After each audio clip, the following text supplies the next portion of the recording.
Everyone in Phoenix knew him as a hero, but behind the mask was a killer. Every town has a dark side.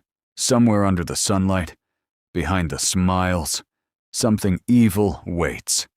And in Phoenix, Arizona, that evil had a name: Brian Patrick Miller. But most people knew him as the Zombie Hunter. He wasn't a killer who hid in the shadows. He wasn't lurking in basements or whispering from the dark. He was out there, in the crowds, at parades, smiling beside cops, signing autographs. He had a costume, a custom car, a persona the city loved. And for over 20 years, he was one of the most brutal killers Phoenix had ever seen.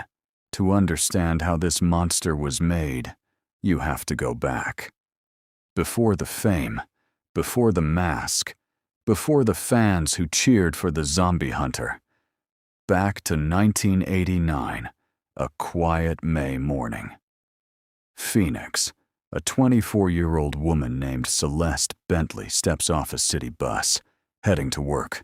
Just another normal day. A teenage boy follows behind her, 16 years old.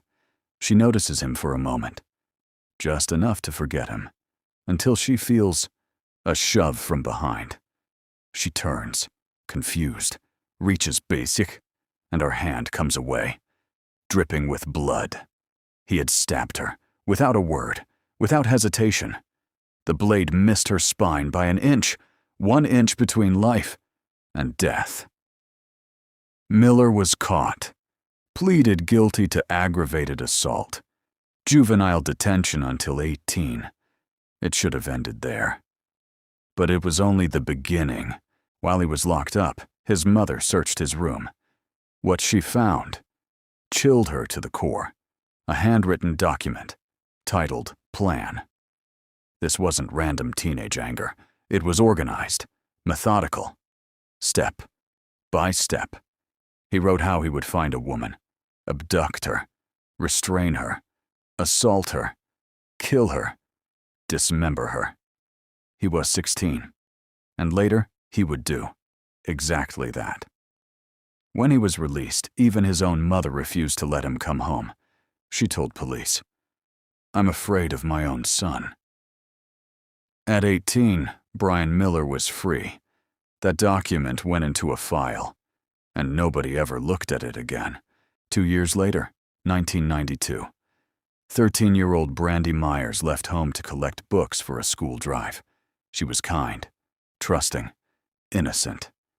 She was last seen walking toward Miller's apartment. She never came home. No screams, no witnesses, no body. The trail went cold.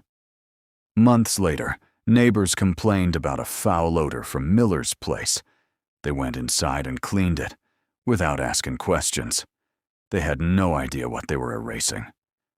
6 months after Brandy vanished, another woman disappeared. Then another. Both found murdered. Both brutalized. DNA linked them. But back then, nobody had a name. Decades passed, hundreds of suspects, thousands of dead ends, until 2011.